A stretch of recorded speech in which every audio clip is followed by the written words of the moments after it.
Welcome back to our second count right here on Reffing It Up. I have the honor of welcoming in the undeniable diamond, a third generation superstar, professional wrestler, and TNA superstar as well, Miss Tessa Blanchard. Tessa, welcome to the show. How are you? Hello, hello. Thank y'all for having me. Tessa, thank you so much for taking your time out and joining us here at Reffing It Up. But I have a question for you. I'm glad you're doing great. How's your dad? He is doing great. He is. I'm You kidding. I care about you, girl. know How what are I you? tell people now? If we're at the gimmick table or something, I'm like, I'm gonna start charging for dad questions. So, You should. You You should. should, yeah. Thanks but for he's joining us. doing great. He That's just had we were just together in New Orleans, and he's 71, but looks like he's 50, I swear. Last time I saw him, he looked great. I went and did a AEW show, a cross promotion with TNA. He was there. He did not know who I was for the longest time, but he kept looking at me and looking at me. And he was like, "But your face looks so familiar." And I was like, um, all I can tell you, I give you one hint. He had his hand on my shoulder, just awesome. And he was just like, "I just can't place you." And I said, "Well, all I can tell you is my dad did a lot of your matches, buddy." And he goes, "Your dad? You're Earl Hebner's boy." And I said, "Yes, I am." He was like, "Boy, you look just like your dad." I said, "We should have guessed that the first time then." Yeah, no kidding. No kidding. he was probably looking at you and probably thinking, does he owe me trans? No, he was probably going, "What a cuter version of Earl Hebner." Oh Wow. God. I'm just kidding. Well, if So you what- want to, if you want to know about Earl Hebner, just ask Daniel Spencer. Yeah, Daniel will tell you he trained him. Hey, look, Earl trained me. Look at there's Earl right there. Earl's always with me. Yeah. Earl You have like Oh, a Jack. pocket Earl Hebner. That's hilarious. Of course he has it in his pocket. He's probably got, never mind. No, no, nope, nope. No, no. that's not that kind of podcast. Let's be nice. Or is That's it? I know.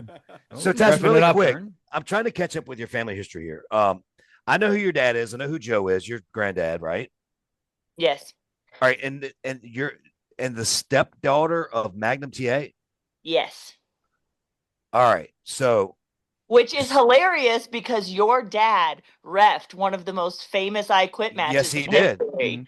Yes, he did, and that's what made me go like this. What the fuck? Okay, maybe I don't know. So all right, so Magnum is who to you now? He's literally my best friend. He's my stepdad, of course, but like if I ever need something, I will just call him up. No judgment. That's like my best friend. Now, do you know that he knew exactly who I was? He never forgets a face. He knew. I was so shocked. We were at the NWA 60 or 70 show or whatever it was. Your dad was there. He was there. Nikita Cola was there. Um, he knew exactly who I was. It was crazy. He knew exactly who I was. And it's hard to like not stop your conversation with him and move on because he's so great to talk to. Oh, he's like literally one of the best people ever. He really is. He really is. Could you imagine if the tragedy wouldn't have happened, what kind of star he would have been? Oh God, it was because it happened literally at the pinnacle of his career. He The was on peak. such an upswing. Upswing. Man, and it was with your dad. Yeah, yeah. It was with your dad. How ironic, man. Wow. Crazy. We actually whenever I go back to Charlotte to visit family, I'll go like in the garage, they have a bunch of like old school wrestling photos up. And he's got like one of the accident. So you have like the Porsche, and then like Bruce Springsteen went and visited him in the hospital. So there's like this big like tablet from Bruce Springsteen and kind of like the history of everything that happened around that time. That is incredible. So what do you remember about the I Quit match? How old were you? Do you remember? So I wasn't even born yet. I was born in 95. Okay, as Daniel So alluded to earlier before you jumped on, I guess I am old. Um, Starcade 85, so 10 years before I was born. But I'll go back and I'll watch that match all the time. And I think like that match, all bias aside, like stepping outside of being someone's daughter, stepdaughter, whatever, it just brought such realism, right? Like you watch that and you're like, these two guys hate each other and there's one goal and it's to win. And like every time someone asks me like what my goal is in the ring, it's like I just want people to believe what I'm doing, right? In a world where everyone thinks what we do is fake, like how do we make them believe what we do? And it's not just me and my opponent, like the ref is such an important like component as well. And like I'll always reference that match, Starcade 85, I quit. Who ref that match? Earl Hebner. Or your dad. Oh, I know that, Daniel. I said that earlier. I know Well, that, Daniel. He wants the flowers, man. Come on. Yeah, I'm trying to give my dad flowers. Your man, trying to give your man flowers, bro. Now, well, does that and the funny, I'm sorry, Jimmy. No, I was just going to wonder because that mindset about making people believe, which if I'm going to complain again, that in some cases nowadays is non-existent. But was that in Greensboro. You're still no, fired about no, Dave was that Meltzer. grilled into you, or was that influence for you come from your lineage, like your grandfather, your father, and Magnum? Because you look at your dad, like I got to even work with your dad. I was blessed to get the opportunity to work with your dad, and that's how old I am. And Yeah, because you guys every had like a crossover year, didn't you? yes, Yeah. yes, yes. So I got to work with him and Arn, and it was just a different presentation back then, where there was that suspension of disbelief where people would watch and say they questioned it, even though they thought they knew. They were questioning what they were seeing, and they were going, you know what? I know this is supposed to be this, but wow, I don't know about that. Maybe so. So like I never grew up wanting to be a wrestler. Like I have early memories of going to a match after my dad came out of retirement, and like I remember like going backstage and seeing the Hulk Hogan and like Triple H with the ponytail and the purple boots and stuff like that. But it wasn't until I was 18 that I decided I wanted to wrestle, and Charlotte Flair had already gone into NXT, and our families like we grew up down the street from each other, and I looked up a wrestling school. Granted, at 18 years old, I got kicked out of my house. I was like, I took my mattress and my night table with me and was disconnected from my family for like a whole year, changed my phone number, everything. Tessa, And Tessa, Tessa, that means you were a bad kid. you know what? Like, it wasn't even, I think it was one of those things where, like, my mom struggled with addiction really bad and everyone else was the problem and kind of Oh, pushed everyone away. And I was a very stubborn kid, very prideful kid. And I was like, screw it. I'll do my own thing. Found a no job in way. downtown Charlotte, rented a room for like 400 or 500 bucks a month, I think. Like, and I remember one day, like, Tessa, what are you doing with your life? And I looked up a wrestling school and it was High Spots in Charlotte, North Carolina. Went down there. Michael Bacucchio owns it, and George South, Cedric Alexander, Caleb Conley. They were all in the ring that Tuesday night. It was the last Tuesday of 2013, and I was like, I want to be a wrestler, and they had me watch training that day. And then Cedric and George South invited me in the ring, and I was like in high heels and like dressed nice, like not how you show up to wrestling training because I didn't know. My whole world, like I didn't really know even about the indies. Like WWE was my family, and like that was my anything I knew about wrestling. But I got in there, and I was like really bad at it, like hitting the ropes, bumps, everything, just terrible. And a little bit later, maybe like 6 months later, Michael Bacucchio was like, "Hey, you can't train here anymore. I didn't know that your family doesn't know you're training, and that could be bad for business." And that's what kind of forced me to reach back out to my family and reached out to my stepdad, invited him and my little brother to come see me train because they were like 20 minutes down the road at the time. And they told me that they couldn't that Tuesday, but the next Tuesday they did show up. So Cedric and I were in the ring, and Cedric and I like we could wrestle each other with our eyes closed. Like that's how close him and I were. Like Amazing. we would be there 6 7 days a week. From 6 to 10 was training, and then we'd stay until 2 in the morning, sometimes just training, training, training. And God, I owe so much to him about like the way that I move in the ring, timing, transitions, footwork, basics. Because I always say like if your basics aren't crisp, they'll come back to bite you in the butt. So like so I remember my stepdad came to training, and they watched us, and at the end of training he came up to me at the turnbuckle and he was like, well, you're not good, but you have it. Now you have to go out there and you have to become undeniable. And that's where like the undeniable diamond comes from. So kind of stole that. But I had told my dad then when I reached out to him that I was training with George South, and he was like, well, learn your basics, learn what you need to do, but there's nothing I can teach you yet. And I was like, well, what does that mean? He goes, you'll know what it means when you know what it means. And I'm like, all right, well, screw me, I guess. Like, so, so go back to train. And he was always so tough on me. Like, if he came to a show, I'd get out of the ring and it'd be, you need to do this, you need to do this, and this needs to be like this. And it was like, yeah, I'm still sweating. Can someone pass me a water? Like, let me cool down and we'll talk about this. But all going back to your point is there was a point in my career, maybe like 3.5, 4 years in, like where I feel like maybe around 3 or 4 years is when I started to have like a match that I was like kind of happy with. Like maybe that might have been a kind of a good match-ish. And my dad was like, all right, I can teach you something. We need to get to the point where you think shoot and then work and get to the point where you bring in that realism. And that's something that my dad was just so good at. And like there's little things that I'll steal from him, like Cody Rhodes and I talked about this, even like the way that he whips people off, like it's different. Or if I'm out at the airport or the grocery store and someone rubs me the wrong way, I won't have an attitude about it. I will stop and analyze that and be like, what was it about this person that pissed me off? Was it their body language? Was it their demeanor, their tone of voice? And I will like adopt those things for my character. So like there's little nuances that he will help me with, because him and Arn were like, they were such amazing heels. And I'm not the type of heel that wants to be cheered. Like I'm the type of heel that I want to help the person that I'm in the ring with, and I want to make the crowd believe what we're doing and get them to invest in what we're doing. You said a lot right there, Tessa, and I liked a lot of what you said. And I'm being straight up right here. But I love the fact that she, you made a good point about, hey, I'm watching, when I'm interacting with someone at the store or wherever, and they piss me off. Like, what made them piss me off? Let me study that. Let me use that, because that's every day, every day. Everybody can relate to that.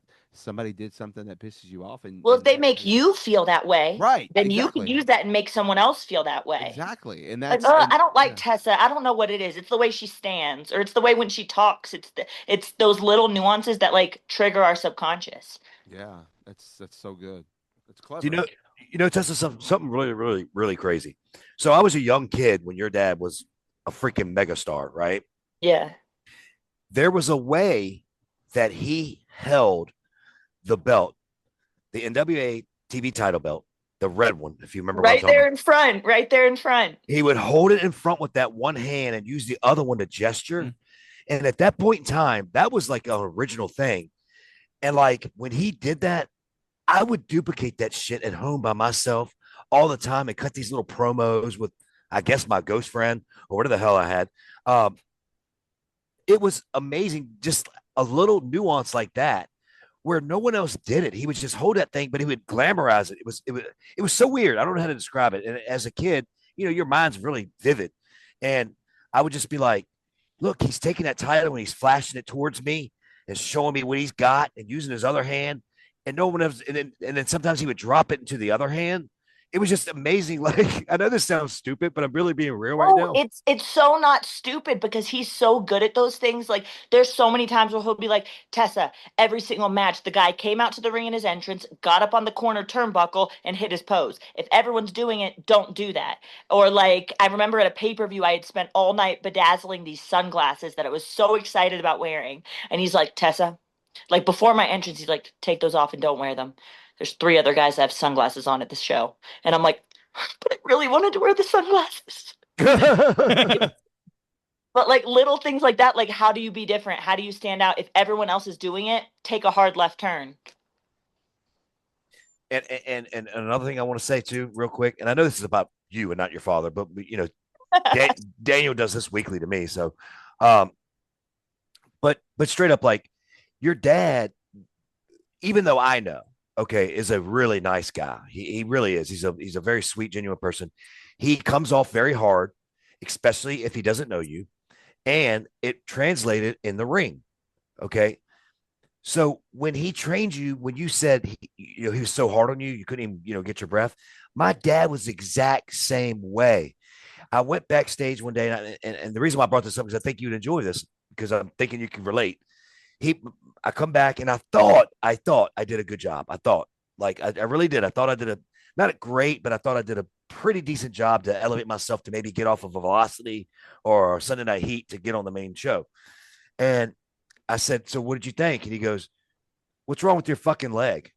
And I went, my leg? Nothing. You know how to stand up? And I said, what are you talking about? He's like, do you know how to stand up? And I said, yes, I know how to stand up. He goes, well, then you need to do it. Keep your hand off the fucking rope. The rope don't help you up. The rope's there for the boys, not for you. And I said, okay. I don't know what date that was, but I guarantee you from that date, I never touched that rope again until I absolutely had to, like to get out of the way or something like that. I never used it to like, if I was close to the rope, and I did, I would physically just take the middle rope, pop up real quick. You know, I was athletic. I thought, that was cool, but he did not.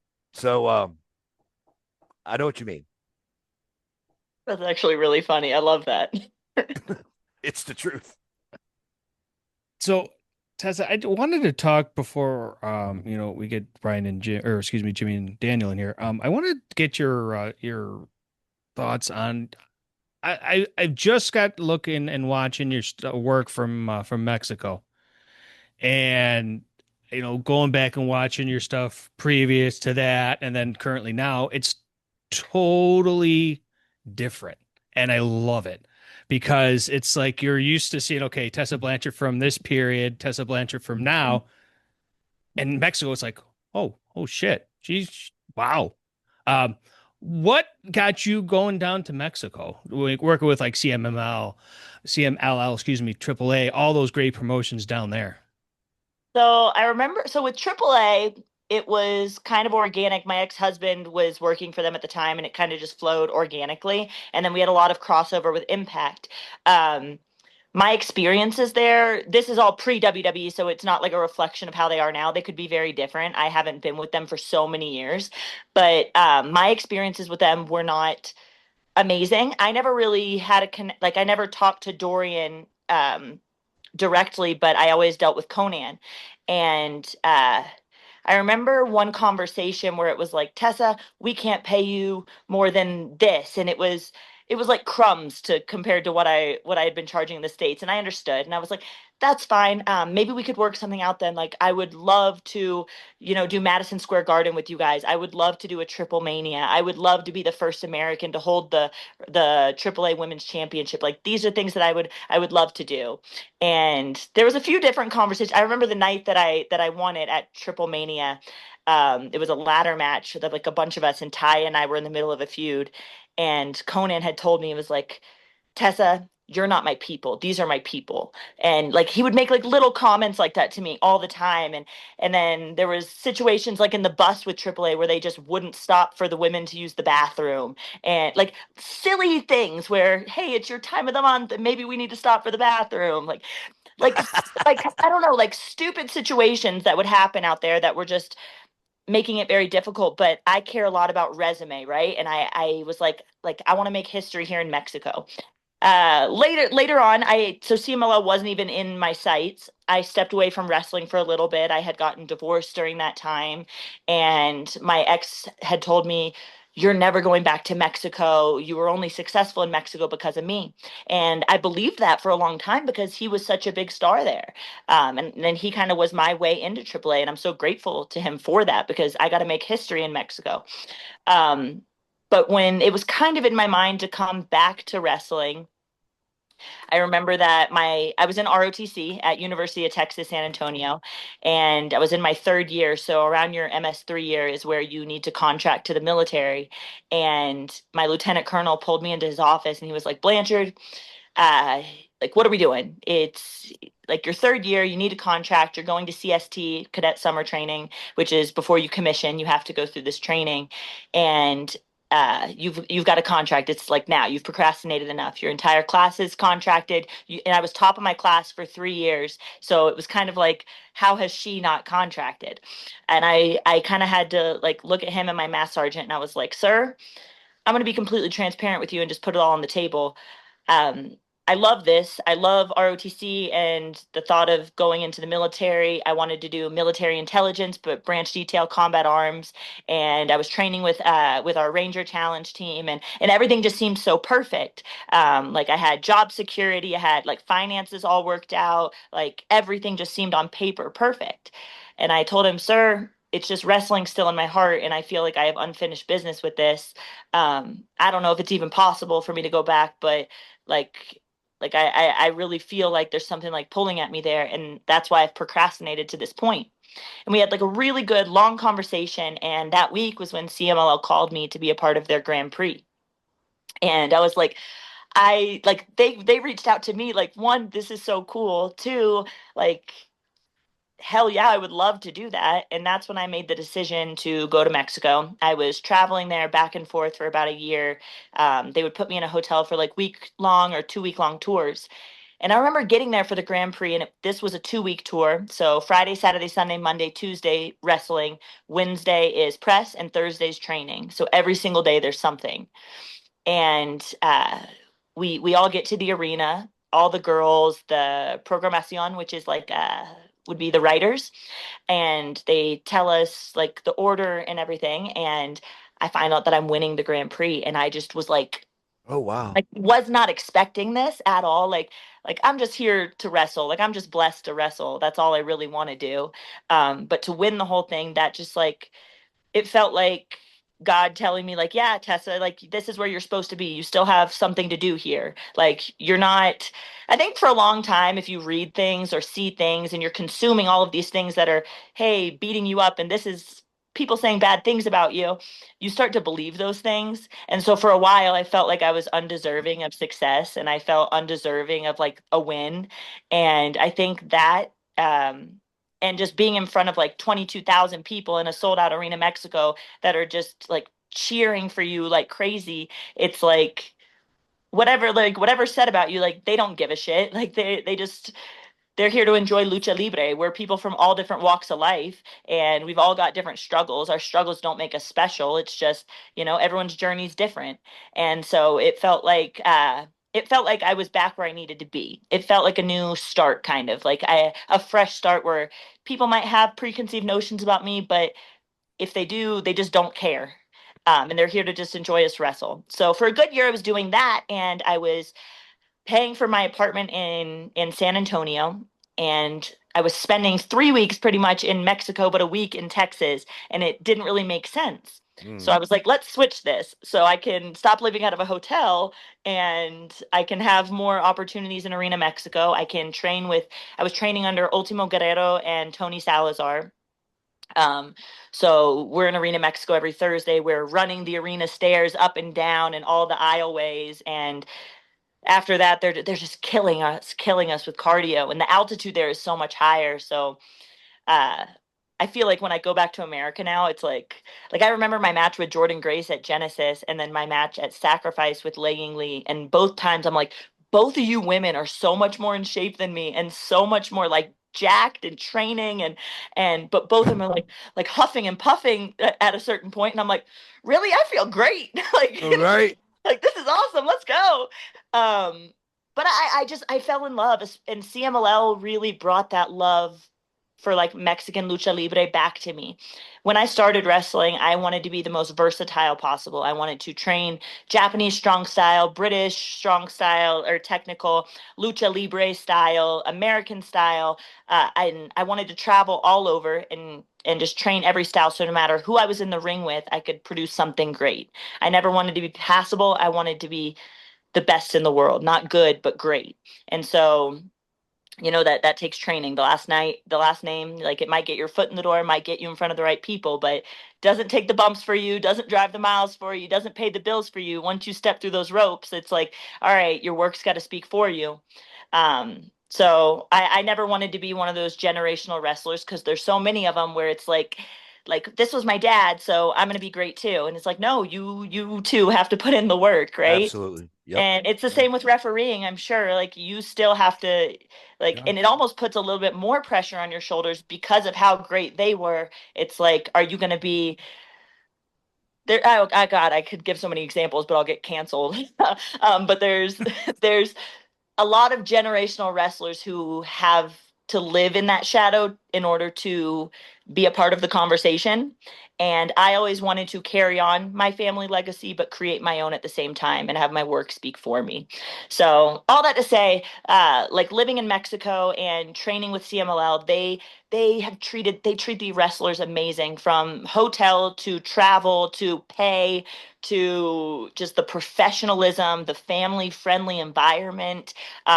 It's just, I can't say good things enough about them. Senor Luteroth, the chairman of CMLL, Julio Cesar Rivera, who's the commentator, and then Charmin, the head referee, they all just kind of like took me under their wing. And I can't even say enough good things about the Amazonas there. Like, that's their women's wrestlers. They just, contrary to what some interviews may say, like those women really help each other. And it's not about, hey, I'm winning or I'm losing. Like all egos aside, like it's the love of lucha libre. And it's really, really fun to get to create with them. And I hope one day that I get to do it again. I still go to the arena and support all my friends. Like I was just there this last Friday night, and it makes me miss it even more. But my story kind of went on pause at Impact, so to press the play button and be back with TNA is pretty exciting. Okay, Awesome. really Awesome. quickly, because you mentioned you wanted to break away from just being Tully's daughter, and you know what I mean. And you have done that, but was there a specific moment, a specific match where you finally realized, this is me, this is Tessa, not Tessa Blanchard, that Mhm. people, you know, I don't know of a specific match per se. I think when I started to get like comfortable and decide, like, because I think the process of figuring out who Tessa is, it's an ever going process. Like you mhm. said, I've changed from Tessa from Impact to Tessa in Mexico to where I am now. Like I'm always, my mindset's always be a student, like never know too much. Like if I'm ever around people, like I do want to learn more and critique me and tell me what I did wrong. And um but as far as like a storyline, maybe my storyline was Sammy Callahan, because Mm. um, I was very nervous about being a babyface because I had gotten so comfortable being a heel and being the bad guy, and to have to shift into that babyface role, I didn't really have a lot of confidence in myself to do it in the beginning, and it forced me to reinvent myself almost. Um, but I think that successfully having an 8 month, 9 month program with him kind of showed me any obstacle that you throw at me, I'm going to find a way to overcome it. So, in terms of like not just being Tully Blanchard's daughter, like I think a lot of generational people like have that in their head, like I don't want to just be my dad's daughter. And I'm like, I do want to be Tully Blanchard's daughter, but I'm so much more than that too.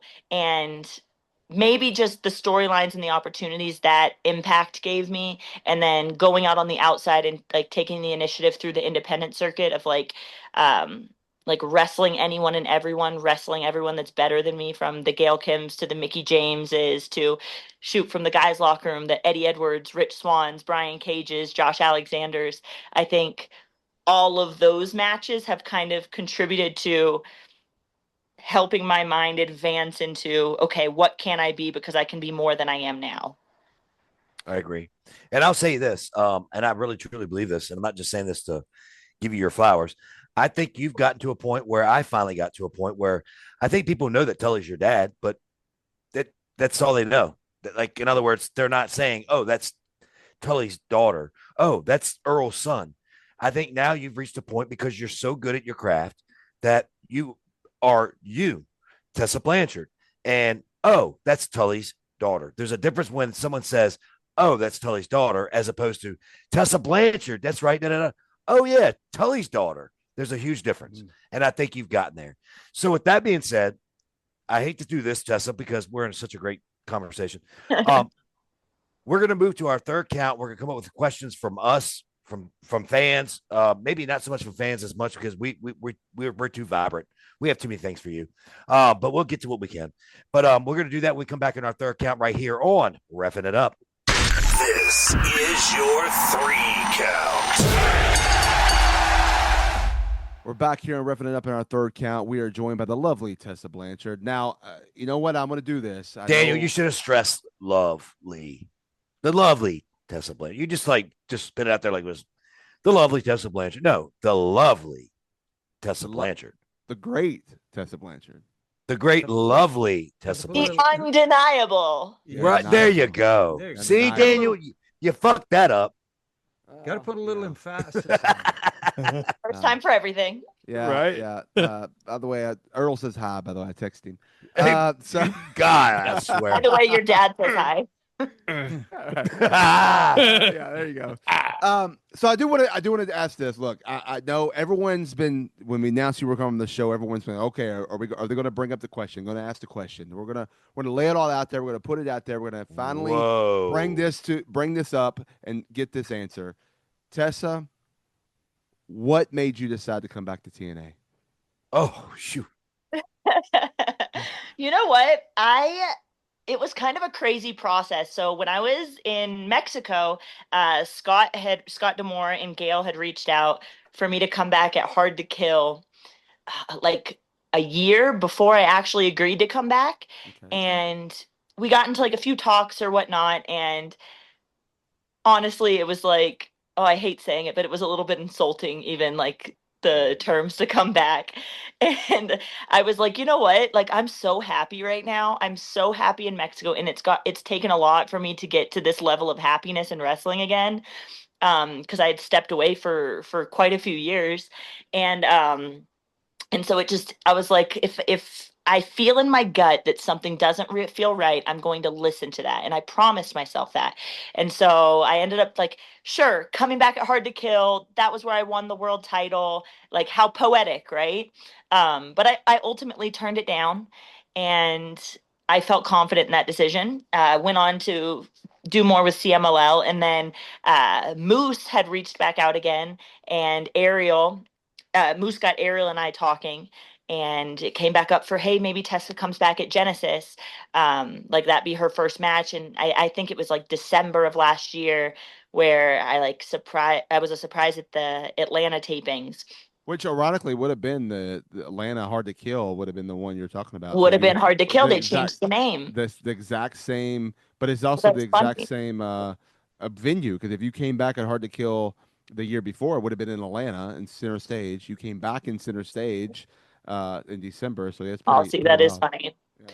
But it ended up working out, and I remember I made an appointment with Salvador, the chairman at CMLL, because I can't say how much I respect CMLL and him enough. So I made an appointment with him, and I went down to the offices at Arena Mexico, and I said, "Listen, sir, these are my goals personally, and these are my goals professionally." And I think all the military training has done this to me, where it's like, just put your cards on the table, and be very clear, and it's going to go the way you want it to, or it's not, and either way it's going to be fine. So I told him, I was like, these are my professional goals and these are my personal goals, and this is the plan that I think that I need to follow to get there. If being in CMLL and wrestling here still aligns with those goals, then that is ideally what I would like to do. But if it doesn't, then I think that it's best we part ways for now. But I would love to do so amicably and with the doors open, because I'm so grateful for you guys. And I strongly believe that CMLL presenting me in the light that they have, and like they made me a star again. And I strongly believe that because of them, other companies searched for me again. And so he was like, let me get back to you in 2 days, and I need to check with some of our alliances, and see if this is possible. And TNA had no issue with me working with CMLL. They still don't. They've made that very clear that if I wanted to do that, that I could. And so I went back to the office a few days later, and it ended up like to where it didn't make sense for me to be able to do TNA and CMLL simultaneously, because of because of alliances, and you can't knock them or me for that. But CMLL has been nothing, like, we shook hands, hugged. We're so thankful for what he's done for me and for what I brought to CMLL. And I'm still able to go to the arena, and I'm still able to work with their talent outside of the arena. So ultimately I made the decision to go back to TNA, and God, did I have such anxiety about it, because I was like, this is, I think, like, getting back on TV in America, like pressing play on a story that was paused a few years ago. It's going to be tough. There's conversations that I'm going to need to have, and because a story was fed to a lot of that locker room from the person that was in charge at the time that just wasn't true. And so I think me being young, instead of facing things head on and defending myself, I just took a lot of stuff on the chin and was very prideful and was like, "Hey, if you don't like me, then screw you too." And that probably wasn't the best like decision, but or response, I should say. But coming back, I was like, okay, Tessa, like I've had a lot of like come to Jesus moments with myself where like this is not going to be easy. This is probably going to be one of the most difficult things that you've done. And it has been. It's gotten better, but it's been one of the most difficult mountains to climb. But I have a strong belief that like God's never going to throw me more than I can't handle. So I have tried to chase this crazy journey with the most grace as possible, and it's been good. There's been people at TNA that have been so welcoming. There's been conversations had that have mended relationships. And I feel blessed to get to wrestle again. I think that my approach at TNA is a little bit different than it used to be. I think my passion has been beaten down a little bit, but I'm finding it again. And it feels cool to be, one of the faces of the knockouts all over again. So Tessa, I'm going to do what Daniel didn't, and I'm going to ask you the question that everybody wants to know. You have a big weekend this weekend at Slammiversary. I do, I do, I do. You're facing an opponent that I'm surely that like this is not going to be good for people that want to watch a pure wrestling match. Am I correct? Yeah, I'm facing Indy Hartwell, and her and I have quite the history. I'm sorry to She, bring it up, but I just want to make I didn't want to just ignore the elephant in the room. no, of course. It's going to be interesting. Years and years ago, before she had gone to WWE, when she was first coming to the United States, she used to sleep on my couch. She used to come and stay with me for months at a time. Mm. And I got her first American booking. And I remember it was Shimmer, which used to be like the top of the top female independent circuit. And I kept trying to get her booked on it, and I think they just couldn't budget it. And I was like, I will wrestle for free. Let me wrestle her so you can see what she'll do. And I wrestled twice that night, like off of the live show, For free. for free, just so that she could have an opportunity. All And right, then you have all my respect in the world right now. and then later we ended up becoming undeniably impressive, which was what our names were like at the time. So we became a tag team, and like I would stay at her house in Australia when I would tour there, and then she would come to the States with her boyfriend, and they would stay, and me and my ex, we would help them find bookings. They would use my house as home base for months at a time. Hmm. And then later on, she ended up getting signed, and honestly, we just kind of stopped talking, which I believe happens in a lot of situations. You kind of go into that community and you just change, and there's nothing wrong with change. And I think her and I's truths about our friendship ending are very different. I think she believes that I held resentment because she never had my back publicly on certain things, which isn't the case at all. I think that there's situations where, hey, I looked at you as a best friend, and when I was going through a lot of shit, I didn't need you to have my back publicly. I needed you to just ask me if I'm okay, and that was it, and that never happened. So our friendship organically ended, and it was also at a time where I'm sure it's like I'll take responsibility where I left wrestling, and like I'm fully accountable that I just cut a bunch of people off. Like I left in a time where I felt like the world was against me, and if you were my friend and now you think this about me, then screw you too. And I don't want to see you or a wrestling ring or a wrestling company. I don't want to watch it on TV. I don't want to have anything to do with wrestling. I'm going back to college. I'm joining the military, and I've got a new life, and I'm happy. And that was me for 2 or 3 years, where it was just screw everybody. Good for And you, girl. Good for you. but I was young, and that's probably not the way that I should have handled it. And I know that there's some friendships that they hold resentment to me again or towards me because I just cut people off and ghosted people. And that's kind of what happened to Indy too, was I just unfollowed people. And God, you unfollow people in 2025 and it's like you killed Oh, somebody. yeah. So so yeah, her and I, we just, when she came to TNA, and like it wasn't like it wasn't that we hated each other. It wasn't that we were friends. It was just she's there.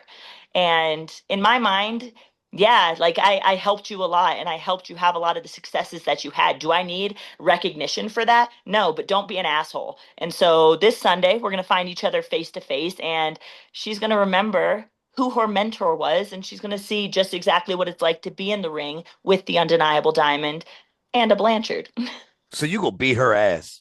basically. Yeah, I like it. And that's one of the matches I'm looking forward to. This is a big card. This is a big weekend for not only you, but also for TNA in general. Because correct me if I'm wrong, Daniel, but isn't this Slammiversary looking like it's going to be the biggest Slammiversary Yeah, ever? It's going to be phenomenal. It's going to be phenomenal. Oh wow, that's a big word. Yeah, That is a phenomenal. big word. Phenomenal, like phenomenal means absolutely perfect. Yeah, It's going to be phenomenal. it's going to be phenomenal. I'm sure y'all will go out in style and it'll be great. Yeah, Sure. yeah. In your own worlds. Well, in your world, my world, whatever world. Yeah. Yeah, great. Well, Tessa, we do have a point where we have to let you go when we don't want to. We don't, and I'm sure you don't want to either. But you know, we'll. You know what the Well- good thing is about that though? Well, It leaves an opportunity for a part 2. it Wait. does. Hold on, before we go, Brian, What? you have to come ref my match. You've done one Slammiversary with me. You can't not do another. What, Tessa? I don't want to see you murder a kid. We literally made history together. We were the first ever intergender main event of a pay-per-view. Let's talk about that real quick. Give me my flowers. Come on, girl. No, You kidding. did. Michael Elgin and Brian Cage were meant to main event that pay-per-view, and then when we got there that day, they said no, it's going to be Sammy and Tessa. And Brian refed our match that night, and it was one of my, like, that match is still one of my favorite matches ever. And I didn't win, but like the feelings that like the emotion that was in that match, and you were such a huge component of making that happen. So it's like we have to have another one in the future. Girl, that's so sweet. You know what? I remember meeting you like several times previous to where it was just crazy how our interactions were. And I think that once we understood, like, all right, that's Earl's son, and I was like, that's Tully's daughter. It was like, wow, there's a It was connection like here. Brandon Toll is no longer my referee. Put Hebner there. Absolutely, absolutely. I'm glad I had the pull to do that because that match would have not have been as good as you're talking about now. Sorry. But hey, Daniel Spencer, every time he's in there with us, kills it. And I think the girls are starting to give y'all a run for your money. Hey, Mm. hey, you know what? Yeah, I'm so proud of those girls. I'm so glad Earl could get out there and train those girls too.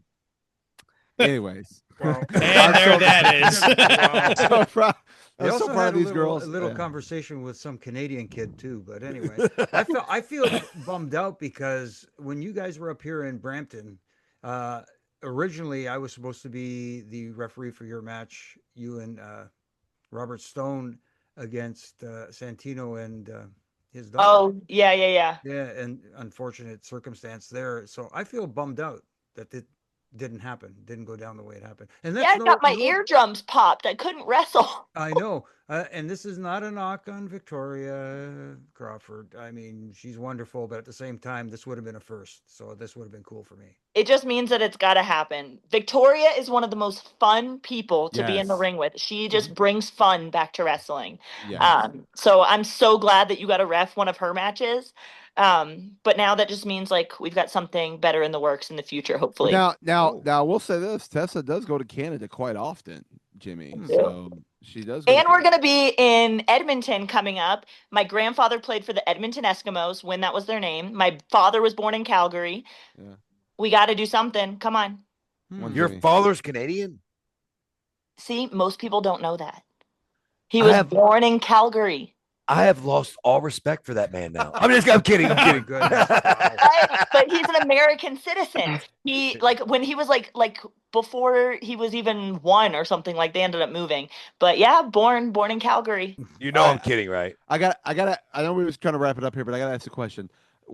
All right, let's throw it out there. Favorite match of all time you've had of your two-parter. Favorite match of all time you've watched, like being a fan, and favorite match of yours of all time so far. One of my favorite matches of all time that I've watched, I watched it live from the Tokyo Dome. It was Kenny Omega versus Okada, and it literally brought tears to my eyes. Like, I watched it, mind you, right to my right is Io Sky, who was Io Shirai at the time. To my left is the Young Bucks' parents. Oh So, wow. like, I'm sitting here in the standing room section in the Tokyo Dome. So you've got like sold out, all the emotions are high, Kenny Omega versus Okada, and I'm like, this match is making me a fan again. Like, I love this. That's And awesome. then, but if I'm going like old school wrestling, it's like Johnny Valentine, Wahoo McDaniels era, probably, because Oh. Johnny Valentine's my favorite wrestler of all time. Mhm. And it's because like people will ask me why, and I'm like, because he was the best heel of all time. And he's the best heel because if you respect his ability, you'll hate him even more. Like they can wrestle. They're not the cheap heat. Your mom's fat and you look like screw whatever sports team this city has. Like it's not the cheap heat stuff. It's like you respect how great they are at their craft and their ability, their techniques, their footwork, their timing, their transitions, everything that like they're just amazing, but they're choosing to like cheat. They're choosing to Mhm. be that little asshole. And I think that's where like the real heat is. And that's such a lost art these days. Yeah. All right.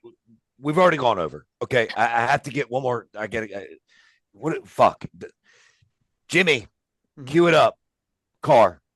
Oh no, the car. It's changed from the car because everybody had the car they used to travel with. You had your little regulars that you like to travel with, but I change it now. I Let's say you were on a deserted island and you were allowed to choose three people to be with you on that deserted island because it's going to be a while before you guys get rescued. Who would those three people be? Jimmy, it'd probably be three of you guys. I hate everyone. I'll be there with you. Fuck it. I'll Oh. fight everybody off. Just as long as it's not Moose, I think we'll be good. That's amazing. Oh my All right. All right. So Jimmy, go back to the original one then. That may be Oh, better. Okay. Then She in the hates car- everyone. She's got a Yeah. problem with somebody. Okay. Well, we'll make it the car because everybody has a car. So you're in the car. There's four of you traveling together. Who are the other three passengers in the car? Or All right. who's driving? Who's in the back? For sure, Red Velvet. She wrestles. She's the Ring of Honor TV champ right now. That is my best friend in this whole world. Love her. Um, I'd probably throw Daniel Spencer in there because it's always a good time. What? I probably would. Like, we all went to the movies one night. I forget Yeah. where we were. I think it was LA, Luke. It was LA. It was LA. Yeah. And we went and saw the worst movie ever. It was And me and terrible. Daniel just keep looking at each other and Luke, the photographer, Luke loves it. He's like, Yeah. this is such an art. Like, look at the underlying We're meaning. literally whispering in the movie, going, "Oh my gosh, this is terrible." This is scene." terrible. This is the This worst terrible. wonderful episode just went upside down. There's always one Sheldon in the group, right? You know what I mean? All right. So you got a stepchild. And All right. Daniel always makes me feel included. Like when I first Yeah. got to TNA and I was being left out of so many things, Daniel always makes me feel included. So, and I should say Ingrid and Bravo too. They always make me feel included. But Yeah. oh shoot, who else? Who makes me laugh all the time? That's tough to do. It's a good thing I'm not there. It'd be me. I guarantee you that. Oh, does Daniel Spencer's pocket Earl Hebner count? Yeah. Yep. There you go. As long as he's Tessa. not driving. I Tessa. love your dad. Do you know that I love your dad? I love him. Every Tessa. time that we're together, it's just so much. Or Ricky Morton, even, because that motherfucker can make me laugh. Okay. I will Tessa. tell you real quick a Ricky Morton You story. have wait a minute, hold it. You have down spiraled like hugely in the last Wait 5 till- minutes. There was a girl named Chastity Taylor. Her and I started wrestling together. She doesn't wrestle anymore. Ricky Morton is her hero. Like she came out of her mom wearing bandanas around her knees. So like, I kid you not. And we're at the Greg Price like NWA Legends Fan Fest in Charlotte, North Carolina, and Ricky Morton's coming out of the bar and she goes, Tessa, I'm about to meet Ricky, my hero. Ricky comes over to us, had a few beers. He goes, ladies, what you got between your legs is gonna buy you a house one day. He goes, Oh. you don't give that to anybody until they buy you a house. And I'm like, never meet your heroes. No. Oh, Oh, What a line. we have to end with that. We Yeah, have to yeah, end no, with that's that. it. That's we it. That's we it. can't. You can't top You that. can't. That's it. Line. Tessa, here's your chance. Here's your moment. The floor is yours. We're gonna shut the fuck up. Put out all your socials. Put out all the things you got coming up. Anything you want to put, it doesn't matter. Plug It's that yours. vlog too. Oh, Oh, yeah. that- Yeah. Hey, guys, thanks for having me on here. This has been a great experience. I hope that you guys invite me back. If you ever need someone to replace Daniel Spencer, put me on the Oh, list. that could be every week. That could be But, every week. you guys And can that's a find me long on- list. Yeah. Hey, I'm just saying, I'll do what I need to do. But yeah, you guys, you can find me on Instagram, Tessa_Blanchard. We've also got a YouTube channel that we just started up a few weeks ago. We're doing a lot of behind the scenes TNA stuff, a few different like best of vlogs. So just search Tessa Blanchard on YouTube. But other than that, thank you guys so much for having me. This has been a pleasure. Well, thanks for being here. And Daniel, it's been real. Yeah, I mean, hey, it's undeniable, right? One, So- 2, 3, you're out. There you go. So Tessa, you count just like he does. Hey, What's wrong with your leg? You're right. Hey Tessa, seriously, if you ever want Jimmy or myself with with accolades, let us know. We'll be more than happy to jump on your shows or anything like that. I And would love it. I would love it. and by the way, I do love Daniel, and I hope you know that this is a love-hate relationship. And I love that fucker. Or I wouldn't have trained him and wouldn't have spent time with him. So he can say what he wants about Earl, and he can suck my crotch. Ooh. crotch. oh boy. Jay, All right, we'll edit that part out. I didn't Yeah. want to say the word. I didn't want to say the. All right. That didn't. Do you want me to come say out it? the way you? No, wanted it. I just was like, okay, that's great. No. It's Brian's great. We give each other shit on here, and that's because we love each other. But Brian's great. Earl's just better. That's all. You're see. All right, suck my dick, You bitch. can't let it go. Oh, there we go. There it is. Suck There my. it Just suck my dick. SMB baby, SMB. Yeah. No, that's my balls. I'd rather you do something else. Wow. And this is all staying in. I don't want to edit this. This is too I'm much. happy with it. This is great. Screw it. Whatever. I just stay on the outside, watch it. No, Jimmy, listen. you're gonna be reffing this altercation. Yes. And Yeah, like hey, a good ref, I'll be hey, out of you've the way dropped- and let them handle Hey, things. You've that- dropped more F bombs than I've dropped tonight. There you go, guys. Want to bring us out to Vegas during WrestleCon? There you go, right there. There you go. That's the spot. Brian versus Daniel. Jimmy's the ref. Ref of the There Uh-huh. we go. Explosion, Oh. TNA. Yeah, there. Oh, that. Oh, Ooh. it could definitely be an explosion match. Well, yeah, we'll monetize it for YouTube. Better opportunity. Yeah, absolutely. The only explosion that might happen during that match are my knees. But Oh, I fantastic. was gonna make a really bad joke, so maybe we ended on that. Exactly. Tessa, thank you so much. We love you. Girl, if you Yes, want we love anything, you. need anything, let us know. Thank y'all so You're much. the best. thank You're you. welcome.